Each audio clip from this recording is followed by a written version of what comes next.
This is the Aftermarket Radio Network. Hey everyone, Carm Capriato, Remarkable Results Radio. Good to have you here. Look at my guest panel. Okay, maybe it's redundant, but you all know I'm at Amelia Island at the Institute's Summit 2025, where the theme is Stand Out. We are theinstitute.com. Thank you so much to Kent and Cecil Bullard and the entire team from the Institute. We've had a blast here, learning a lot, meeting a lot of our great friends, meeting new friends, and creating content that I know you're going to continue to appreciate. A lot of great stuff coming out of this. Thank you so much to our sponsors. Hey, take your auto care center to the next level, the gold level, with the NAPA Auto Care Gold Certified Program. This program is for the best of the best who can provide a consistent consumer experience and earn the trust of returning and new customers. Talk to your NAPA sales representative about how you can become a gold certified shop. Hey, for over 30 years, NAPA Trax has made selecting the right shop management system easy by offering the best, most comprehensive SMS in the industry.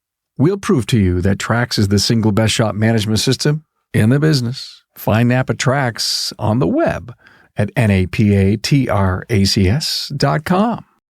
Hey, I'm with two great people that I met in Buffalo, New York. I don't know, maybe it was about 7-8 months ago, right? Yeah. Tracy Holt from Performance Place in South Jordan, Utah. And Tracy's with his sister, Patrece Vance, in the operational side of the business. All the book. You work the counter? I do, yeah. Whoa, Yep, cool. I do it all. All right. Let me sell me a diagnostics. No, I'm kidding. I'll check your car in and make sure you feel comfortable leaving it with us. So, Yeah. Okay, I am fine. A family business since 1974. I met you guys at a group meeting in Buffalo. Yeah. When you did a peer review of my friend Tom Ciortino. Remember that? Yeah. Tom is just a great guy, good friend of ours. Good. He's actually my partner in the group process right now. You mean composite partner? Yep. Yeah. Tom? Whoa, how cool is that? Because I have the word here. I wanted to talk to you and ask you about composite partners. Yeah. Tom's been our partner for the last year, and we've grown so much in learning from him, and hopefully he's learned something from us too. Well, trust me, Tom is a sponge. He's a great friend. My wife's name is Ann. His wife's name is Ann. We spent some time over the holiday together, and I'm just so happy to hear that. What's composite partnering like? You know, when you get in a 20 group from the Institute, your coach that you have, but then once you get in there, they assign you a partner that helps hold you accountable for your numbers. And then it's also nice to have somebody else that literally at a text, an email, a phone call away saying, hey, we've got some issues here. What do you think?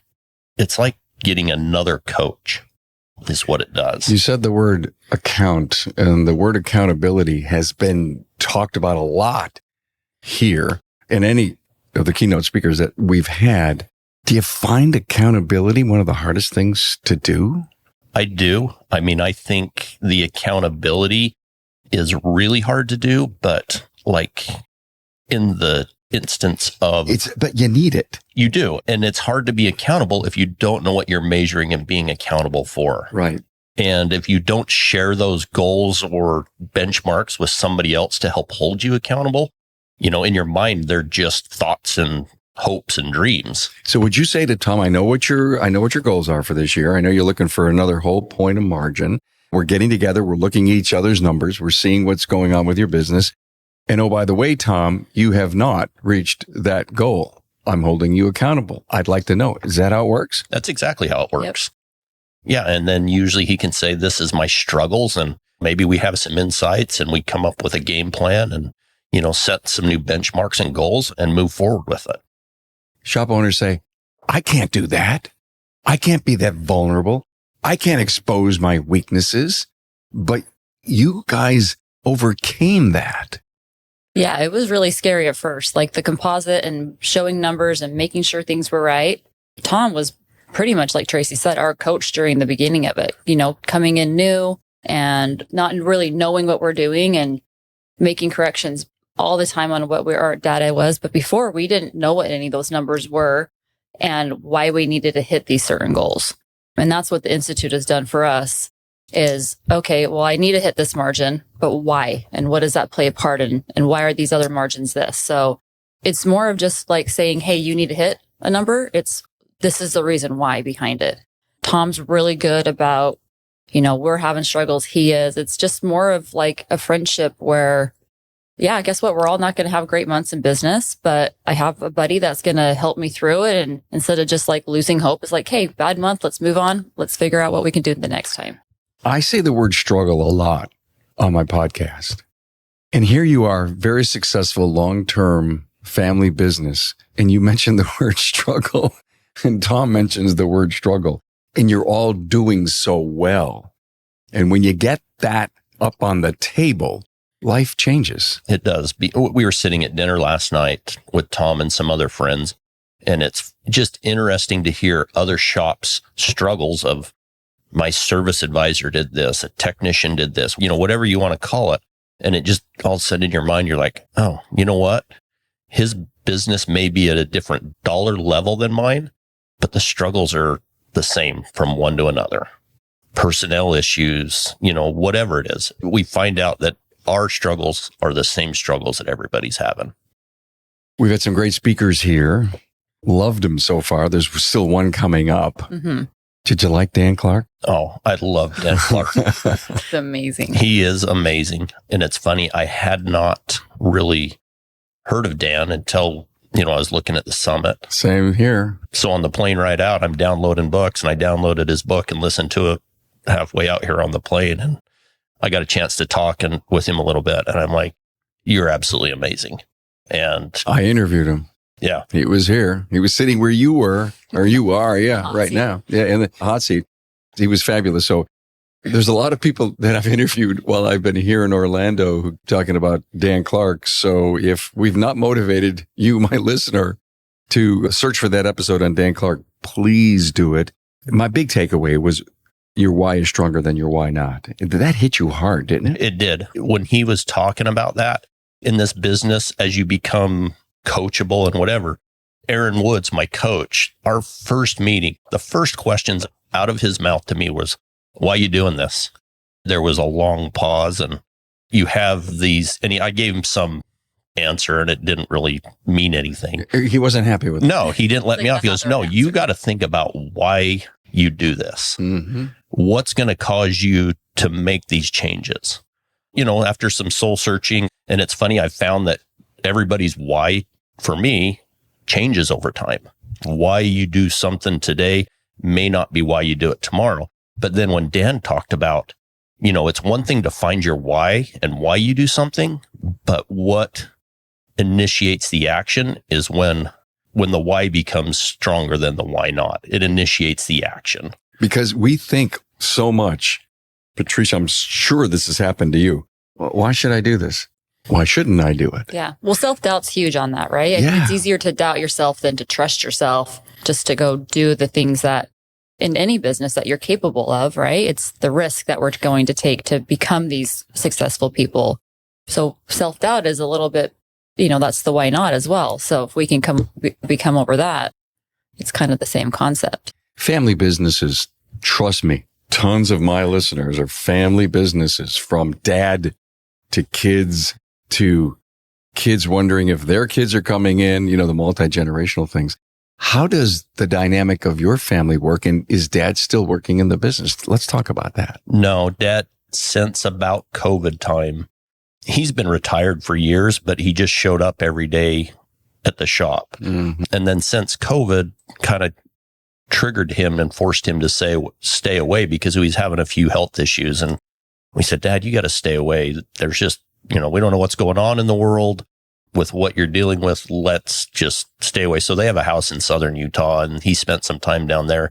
And I think it opened his eyes saying, yeah, I can be away from the shop. And you know what? We're going to turn the lights on every day and still go to work.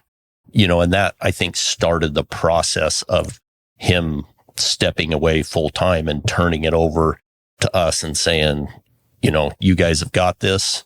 These are all your decisions. I'm going to step away 100%. Does he consult with you? Do you consult with him? How's that work? I still talk to him every other day. And, in the beginning, I had a lot of questions. What do you think about this? What do you think about that? The good thing is now it's kind of turned back into a father and son thing to where he asked me about the business, but now we just talk about other stuff. So he must be so proud of you guys. Yeah. which has been hard. He's been a business partner. I mean, this is the only job I've ever had, in a family business, as everybody knows. 90% of your conversations evolve around what's going on with the business. Really? You mean even at Thanksgiving? Oh, yeah. Huh? Yeah. Yes. Oh, my. I grew up in a family business. I know. Yeah. That's the only holiday we spend together is Thanksgiving because we're with each other every day for 5 days a week. But yeah, we enjoy each other regardless. But. So no rules is there rules at the Thanksgiving dinner table? That's not talk work. It's funny, as Dad stepped away, it's been easier and easier to separate that because Dad was always the one that was instigating. Well, what about this? What about that at the shop? But how about you guys? We're learning to find some balance, I think. I think I've been able to find a little more balance between work is work, and it's always on my mind, but there's times when you've just got to shut it off and put that behind you. It's almost like maybe an emotional sense of relief. Tracy, do I talk? Yes. Oh, she didn't even hear my question. I guess for me, it's all about work. Because that's what it was when I grew up. Yeah. Okay. All right. Let's talk about your business. Was there ever a major pivot that you look back on and say, glad we did that? That's one of the things I brought up in the conference, and it got me thinking about that. Everybody in their life has these pivoting points that move you down a different path. Sorry, I'm going to probably get emotional there. But, it's all right, man. For me, it was about 8 years ago. My son was in a horrific car accident.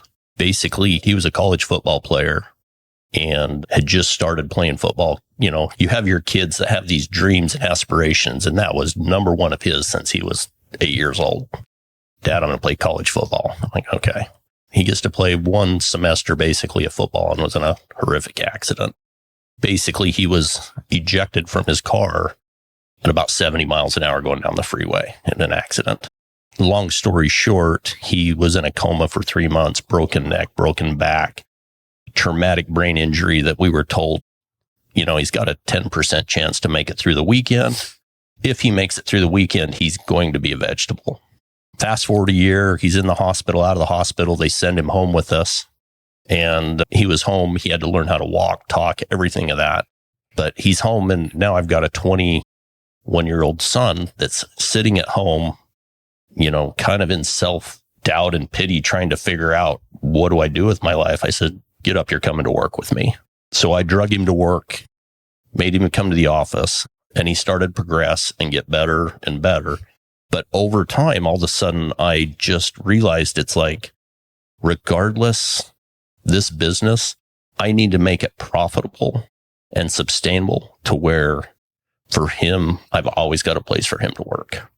That was kind of my why in the beginning, which sprung me in. It became stronger than my why not. I need to make this work for him. Since then, my why has changed dramatically. It's still there for him. He still works for me. But, that was the initial pivot point in my life where it's like, we need some coaching. We need some help. We need to make this successful. So no matter what happens to me, this will be here for him. That was the one point that I can look at my life where my life changed because of that. You gave him purpose. I did. I was talking to Dan about this yesterday and kind of sharing a little bit with him about his accident and what happened. And I said, it's one of those points in your life that absolutely I wish this would have never happened to him. But as a family, it's been a great blessing because we've learned so much about each other, about overcoming adversity and building a strong team at work. There's so many life lessons that we've learned because of that. EVs and other high-voltage vehicles are changing the automotive landscape. Is your shop ready? With more than 16% of these light-duty vehicles on the road, you will have many opportunities to service them, but you must do safely and properly. Get your shop trained and equipped to service hybrid and EV vehicles with NAPA Autotech's innovative EV-ready Level 1 high-voltage awareness and maintenance training. This 4-day program is held in a fully functioning EV repair facility with all the latest high-tech equipment and technology needed to train your technicians to go from an EV maintenance tech to an EV battery service tech after completing the entire program. This 4-day program is held in a fully functioning EV repair facility with all the latest high-tech equipment and technology needed to train your technicians to go from an EV maintenance tech to an EV battery service tech after completing the entire program. Each topic starts with intensive classroom training followed by in-depth hands-on practice, and students are tested on the knowledge they gained in the classroom. Technicians will learn on various hybrid and EV vehicles such as Tesla, Toyota, GM, Ford, Hyundai, and Nissan. This will allow them to make educated decisions on equipment needed in their own shop to perform repairs. This course is on site at the NAPA Automotive Research Center in Canton, Ohio. Attendance requires ASE 6 certification, EPA ASE 609 certification, and at least 5 years of shop experience. The total cost is only $4,000 per attendee, which includes the 4-day course, hotel, breakfast, lunch, and the PPE needed to perform the services. Now, if you're a Gold Certified Auto Care, you can use your Gold marketing funds to offset the cost. Hey, don't miss out on this invaluable opportunity to advance your team's skills and ensure your shop is EV ready. Contact the NAPA Training Service Center at 800-292-6428 to secure your spot. Let's face it, your shop management system is the single most important tool in your shop, period. NAPA Trax was built from the ground up to make your business more profitable and efficient. We provide an extensive set of tools to increase and track profitability in real time. NAPA Trax offers the industry's best post-sale support, hands down, and we train your people on site. Yep, on site. And we offer remote refresher training 10 times a week, and customer support is open 6 days a week. Give us a call, visit the website, or join our Facebook community today to learn more. We'll prove to you that Trax is the single best shop management system in the business. NAPA Trax is always customized and tailored for you, whether you're a one-man shop or a large multi-bay or multi-location company. After all, it's your shop, so it's your choice. Visit us on the web at NAPATRACS, that's NAPATRACS.com. So, Patrice, on the counter, I got this quote from 2022. CNBC said 56% of Americans don't have $1,000 in savings. Think about that when you're talking to clients. Yeah. Would that change how you look at financing for them and how they come in? Last place they want to be is an automotive repair shop. Unless it's routine maintenance, right? And they're coming in for the right reasons. I thought about that, and I thought about all the great financing plans that exist in our industry. Do you use them? We don't. We've tried some in the past. They haven't been the greatest for us, haven't been the people who need those that have applied don't seem to get accepted. That's a huge roadblock for them. We haven't pursued anything recently, but I know there are options out there. Fortunately, where our business is a pretty successful area of Salt Lake, so we don't see that very often. I'm not saying that it's not there, but we don't come across that very often in our business. Okay. Do you use a CRM? Yes. How's it working for you? Is it bringing in new business? Well, with us, it's hard because we are such an established company, been there for 51 years. Our business is repeat customers, generations after generations. We know grandparents, parents, their kids. So for us, marketing and all of that hasn't really been a necessity until we've decided to grow. So we always ask ourselves, like, why are you guys so successful? Why are you guys so busy? We don't know. We were just so fortunate. I think our dad, growing up, being that guy he just took care of people back then. It doesn't mean that the customers trust you, love you. You do great work. There's hardly any comebacks. The 5-star reviews. I was on your website. It's unbelievable. Wow. All the reviews you got. I was looking for a bad one. I couldn't find them. There's a couple in there, but I'm sure trust me, there have to be because we're human. Yeah. 14 bay, 10,000 square feet. How many people do you have working for you? We have 15 people. Wow. Yeah. And here it is, this great business, and it hit you guys over the head.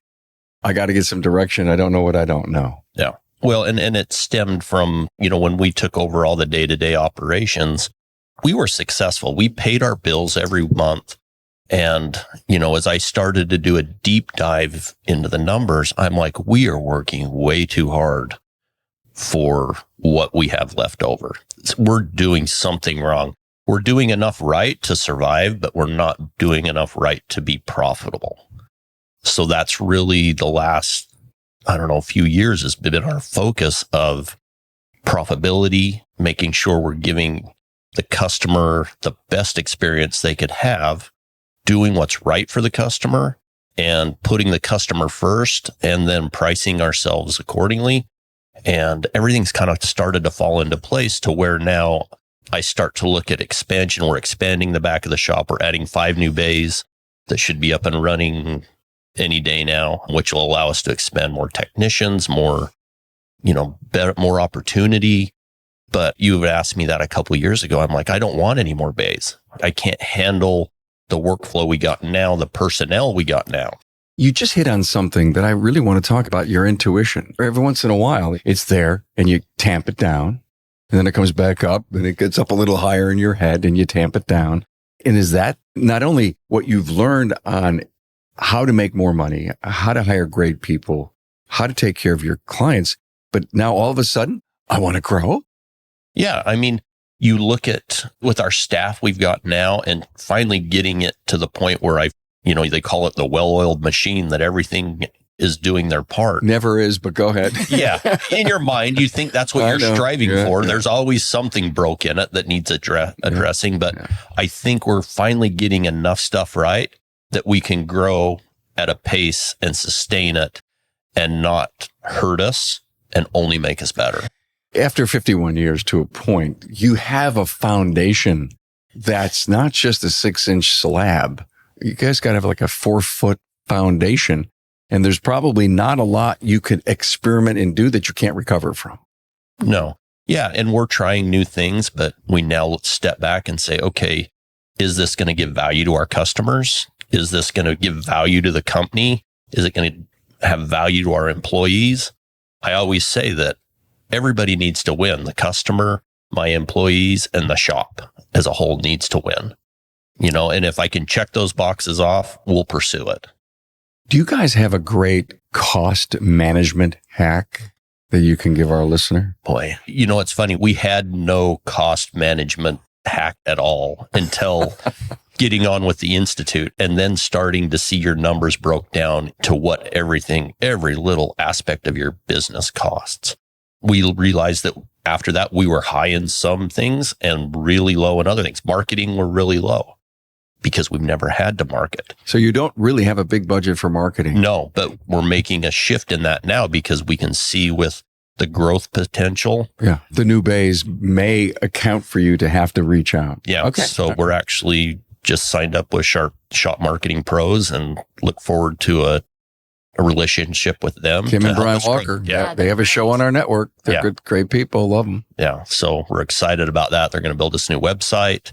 And I was talking to him yesterday about, I've got enough car count right now to expand, but I need to mark it up for down the road.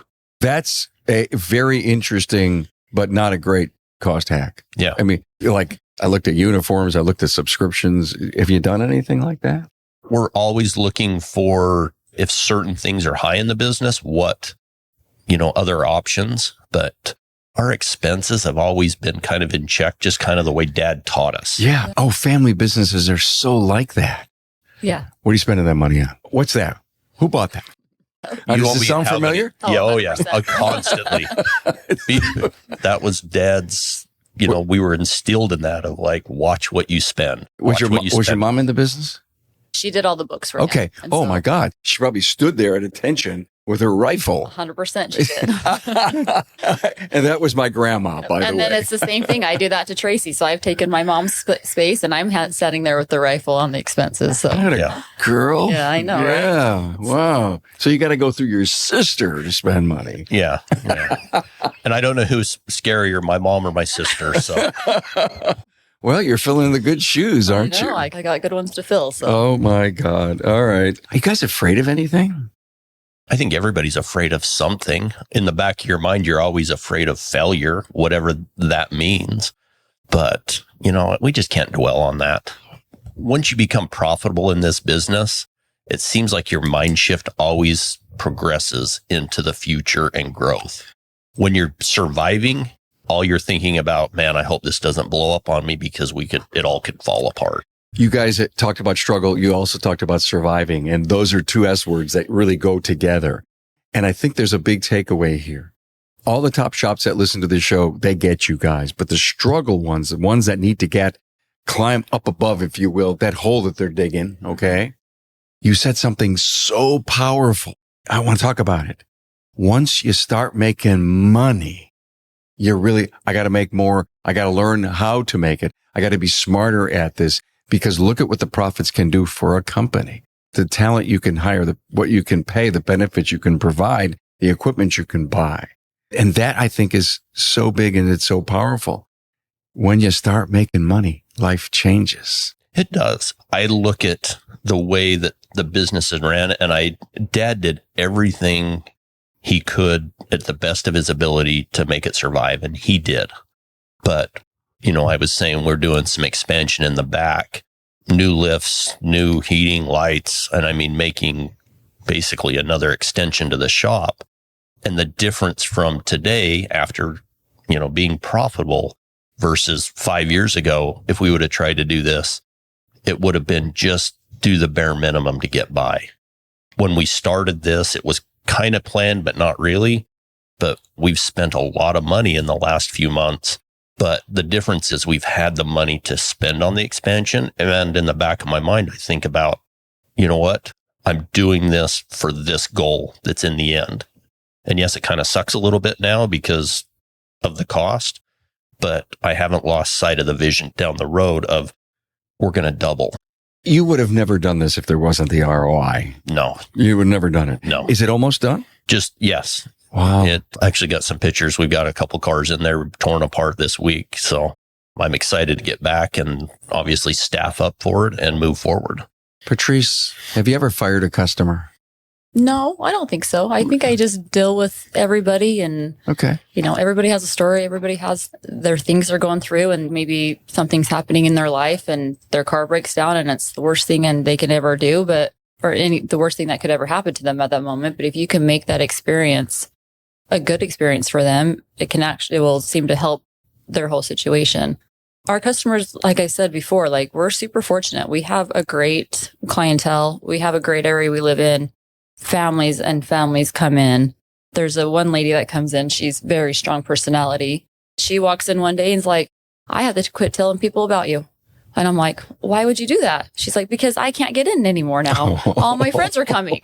I got it. And she All right, we need 4 new bays. Yeah. For her, she has the biggest personality and she does podcasting and has a very big voice in the community. She sits in our waiting room and she's everyone's best friend the whole time. So, the word of mouth is what's so great for us with our clients because they're telling their friends about us. The whole thing about firing customers, we don't really do that. You said something very interesting there. Everybody has a story, and I would love to dig into that in a minute, but you just hit something. There's millions of podcasts out there, and there's so many locals. Everybody wants to be a podcaster, number one. Number two is, I love bourbon, so I'm going to go hook up with a bar, and I'm going to go there on a Friday night, and I'm going to do a podcast, and we're going to drink bourbon, or it's flowers, or it's community. And you think about the marketing side of that. Get to befriend every podcaster in your town in South Jordan and make sure they're clients. And maybe you'll never have to market again. There you go. We may have to keep expanding. So. Oh, shit. What a bay. Oh, I would never want that to happen. Are you kidding me? 4 more bays after these 4? Well, and it's funny, at times her husband does commercial real estate. And so whenever there's a shop for sale or something that pops up in our area, I get the email and I turn to her and she's like, no, delete. Let's get ours fixed first. Yeah. Well, that's interesting that you say that. Get it fixed. It's never going to be fixed. No, and we've realized that. So how many more shops could you have had if Tracy said yes to every one of your husband's things? I mean, he's sent 10 of us in front of us. So there's, who knows? Yeah. Well, I shouldn't say fix. Let's get this one duplicatable. Oh, I'm sorry. That's pretty damn powerful because you're right. Because you know enough about being able to go into another place and you struggle with number 2. And if you don't have the processes and the systems in play and you think of even wanting to go into 3. And all the multi-shop operators out there know it, and they've come on my show and said, confession, about, oh my God, we finally figured it out after store 3.5. Yeah. Yeah. And that's because they did it on their own. They did it with no guidance, and they weren't even prepared to do 2, but they did it because can't pass up this opportunity. It just came to me. I had to say yes. The numbers were right. And they thought that they could just flip a switch. No. And it just doesn't do that. No, and we've got to protect our business and our brand, and we will never do anything. If that time comes and it's time to do something like that, we'll pursue it. But, right now let's make the best of what we've got. I have one question for each of you. A big takeaway from this conference so far that you're going to go back and do something with. I think culture is huge. We've always had a positive culture at our shop. We've had a couple people here and there that can bring the shop down. But if we really focus on the culture ourselves, which it actually starts with us. How do we come to work in the morning? How do we present ourselves to other people? That's just going to be contagious to our guys. If I walk in the shop all mad and grumpy and mad that it's a Monday, that just sets the tone for them. So I think even just holding ourselves accountable, right? We use that word a lot this weekend too. We need to be accountable for us to start it's contagious. If you have a great attitude, even if you didn't, just walk into the work and just have a great attitude about things, everybody else will. You have that one guy in the corner that you're just like, oh my gosh, what's wrong with him, right? Just lift him up. So I think culture is a lot too about just the way that we hold ourselves in the management part of the system. My friend Shari Pheasant described culture to me this way. She says, Carm, it's the weather. I took that from her, and it just really hit me hard.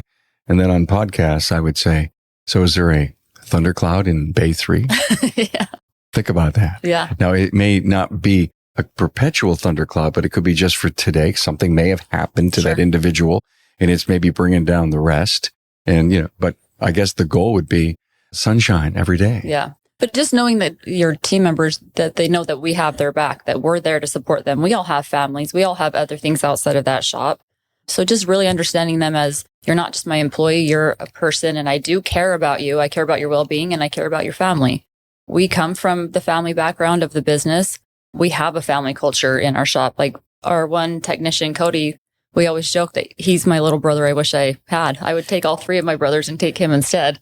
Our mom says that too. So just the family dynamic that we have inside our shop with our employees, it's just a natural thing for us because that's how we grew up. The word I just thought about, Patrece, is fit. He fits.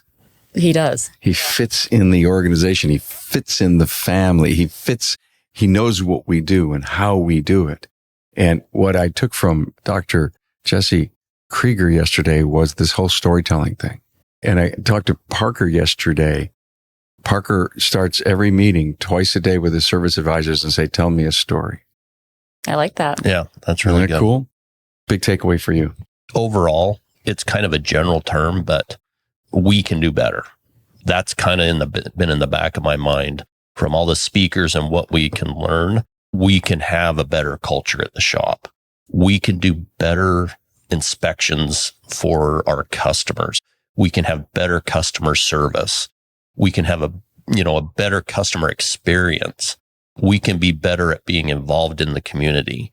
There's certain aspects that I think sometimes you think, well, I do enough community support. I feel like I do enough, but you know what? We can all do better. And I think is that we force ourselves to do more. It's going to force growth is what it'll do. Wow. I so wish you guys all the luck in the world. And, the big thing about conferences, and I think we spoke about it while we're here recording. I used to go to conferences. I still do. But when I owned the business, I'd come back and they'd never, Carm, don't go to a conference. Yeah. Yep. You know the drill, right? Yeah. Yep. Oh my God, he's going to come back and we're going to have to change. He's going to implement new stuff. And I realized that it was, again, I had to learn. I had to grow up. I had to become a better leader. And it was just, wow, gangbusters, right? 0 to 60 in, 1.9 seconds. After a while, hey, I learned this and I saw this, read this. What do you think of this? And slowly get some buy-in. And if it's going to work for the company, you can't push. It's got to be pulled into. Yeah, Right. Absolutely. Absolutely. All right. Great advice. Wow. This was fun. Thank you for sharing this great episode. Very emotional. Thank you for sharing all that. Tracy Holt, Patrece, Vance, brother, sister at Performance Place in South Jordan, Utah. Thank you so much for being here. Thank you. Thank you, Carmen. I've enjoyed your podcast. Thank you so much. Thanks for being on board to listen and learn from the premier automotive aftermarket podcast. Until next time.